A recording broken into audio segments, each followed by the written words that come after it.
Olá, sejam bem-vindos ao meu canal. Hoje, no seguimento daquele trabalho que eu comecei a fazer sobre o roteiro à volta da presença beneditina no Concelho de Barcelos, hoje vou falar um pouco sobre o mosteiro beneditino das monjas que estiveram e viveram em Barcelos há cerca de 133 anos. Não fosse o decreto da extinção das ordens religiosas de Portugal, possivelmente ainda hoje teríamos esse convento aqui em Barcelos.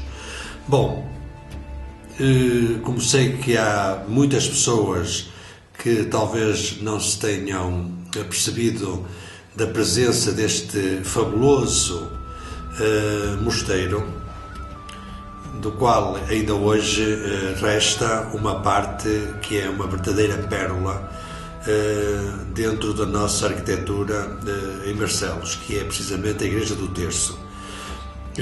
Mas isso dar-me-á matéria para um segundo vídeo. Neste falarei só exclusivamente desse grandioso mosteiro que foi construído em Barcelos, precisamente no início do século XVIII.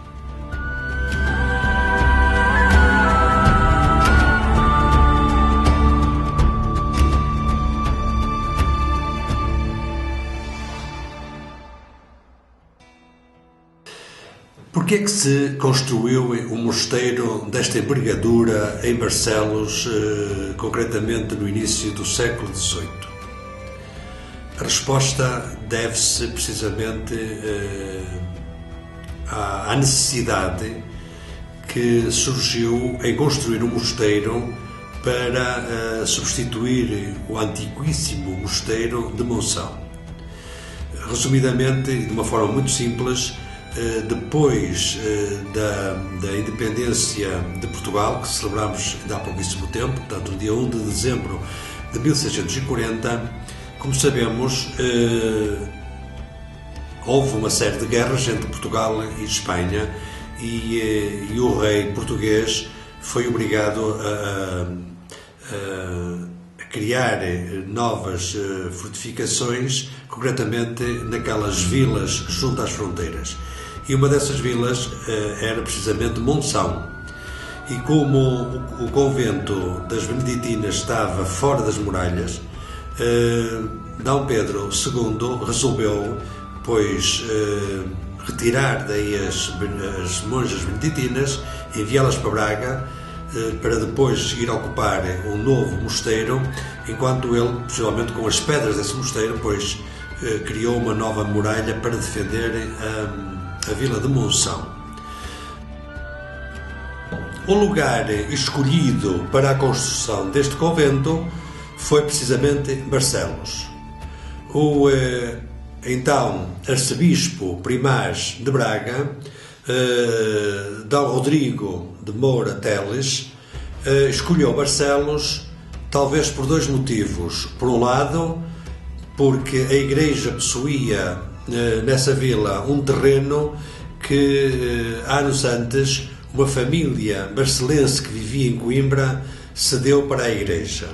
E por outro lado, ele sabia que o povo barcelense, tão devoto de São Bento, estaria na disposição também de contribuir para a construção desse mesmo convento. E o facto é que, anos antes do lançamento da primeira pedra, foram muitos barcelenses que acorreram à Câmara para deixar aí os seus donativos. A primeira pedra deste mosteiro foi lançada no dia 14 de agosto de 1707. A inauguração deu-se 6 anos depois, portanto, no dia 11 de julho de 1713, precisamente no dia em que se celebrava a festa de São Bento, de Núrcia. Bom, este mosteiro foi construído, pois,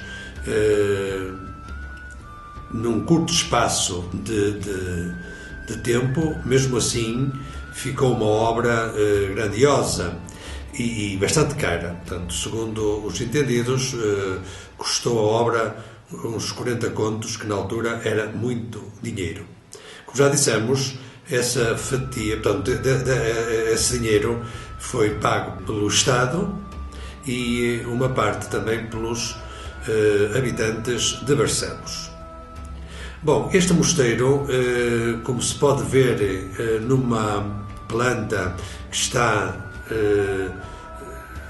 junto aos claustros interiores, portanto, naquela zona comercial, era um quadrilátero bem formado.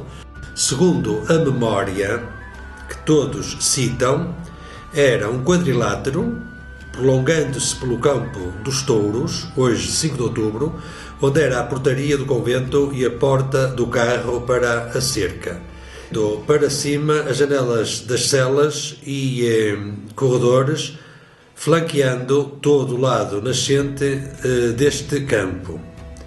A ala sul era ao correr do caminho da Pedra do Couto, hoje Avenida dos Combatentes, com o belo frontispício da igreja conventual voltado para o Campo da Feira. Nos extremos sul tinha 2 altos mirantes, fazendo o do poente ângulo reto com o Campo dos Touros e com o caminho da Pedra do Couto. Seria hoje com o Campo 5 de Outubro e com a Avenida dos Combatentes. Para norte e nascente foram lançadas as faces das outras 2 alas adentro das paredes da cerca. Também esta fora então construída com uns 6 metros de altura para defesa do mosteiro. O grande e harmonioso convento tinha por centro um espaçoso claustro para cujas varandas davam saída a todos os corredores do edifício. Meus amigos, a inauguração deste convento foi, portanto, como já dissemos, no dia 11 de julho de 1713, dia em que se celebrava a festa de São Bento. 3 dias antes, as monjas beneditinas saíram de Braga muito cedo, por volta das 5 da manhã, e por volta das 11 da manhã formaram um longo cortejo, onde à frente ia a abadesa com o seu báculo, portanto, uma tal Dona Francisca de Santo António. O arcebispo Primaz seguia e depois o resto das monjas, que eram mais ou menos uma centena, ultrapassava a centena. E por fim iam as entidades distritais e algumas concelhias também, e muita gente. As monjas entraram dessa forma no convento no dia 8 e os 3 dias seguintes dedicaram-nos a preparar toda a inauguração que se efetuou com muita gala no dia 11 de julho, portanto, no dia de São Bento. Portanto, sabemos que nesses 3 dias a comida era levada desde fora da Bagueira, onde o arcebispo pernoitou, portanto, ficou ali e dali mandava a comida para as freiras durante esses 3 dias. Bom, sabemos que estas freiras depois estiveram neste convento durante 133 anos, e só não estiveram mais porque o Dom Pedro I do Brasil, IV de Portugal, em 1834, como todos sabemos, influenciado pelas ideias liberais, promulgou uma lei que expulsava todas as ordens religiosas deste país. Porque, caso contrário, estou convencido que ainda hoje teríamos em Barcelos um convento das monjas beneditinas. O que é que aconteceu depois desta lei? Muitas das monjas pediram asilo e foram para a Espanha, outras saíram da congregação e foram para a casa das suas famílias e ficaram muito poucas. Portanto, o rei concedeu que aquelas que não tinham para onde ir podiam ficar, mas com uma proibição iminente que não podiam admitir novas monjas. Em 1842, só 2 monjas permaneciam em Barcelos. Nesse mesmo ano, porque o Estado tinha certa urgência em desfazer-se do edifício, pois essas 2 monjas foram enviadas para Viana e mesmo nesse ano, pois, se preparou o leilão para vender o imóvel. Ele foi vendido por 4 contos, contra a vontade de alguns barcelenses, porque achavam que era um edifício bom para outras funções relacionadas com serviços públicos ou até mesmo com militares. As pessoas, tanto incumbidas do rei, assim não entenderam e foi vendido, portanto, a um particular que logo começou por derrubar alguma das, portanto, partes do convento. E há quem diga que só com o dinheiro que ele fez no ferro e pouco mais, portanto, pagou o dinheiro que tinha dado pelo imóvel. Bom, foram muitas as críticas, como disse, porque foi um leilão feito um bocadinho à pressa e é de lamentar, porque caso contrário poderíamos hoje orgulhar-nos de ter um mosteiro beneditino ainda em funcionamento em Barcelos. O que é que restou? Restou uma belíssima igreja que hoje se chama Igreja do Terço, Igreja de São Bento, portanto, que irá dar matéria para um novo vídeo. Bom, por último, dizer só que as monjas que vieram aqui para Barcelos pertenciam a um ramo ligeiramente diferente daquele do ramo conservador que seguia a regra de Santa Escolástica. Isto porquê?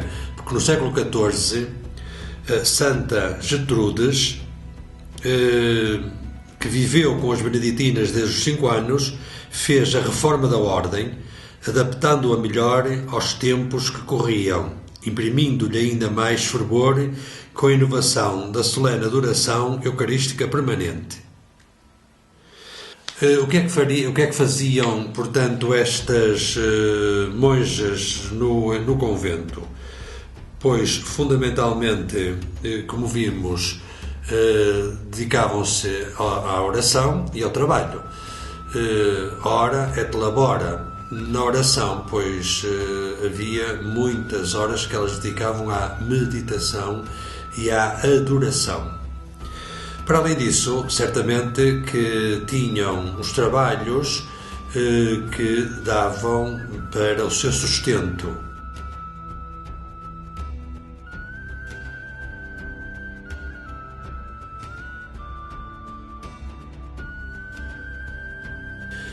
Meus amigos, espero que tenham gostado do vídeo. Se gostaram, pois coloquem o vosso like, façam o vosso comentário e subscrevam o canal, porque eu, por cá, continuarei a falar um pouco mais sobre a presença beneditina no nosso concelho. Fiquem bem, um abraço, até à próxima.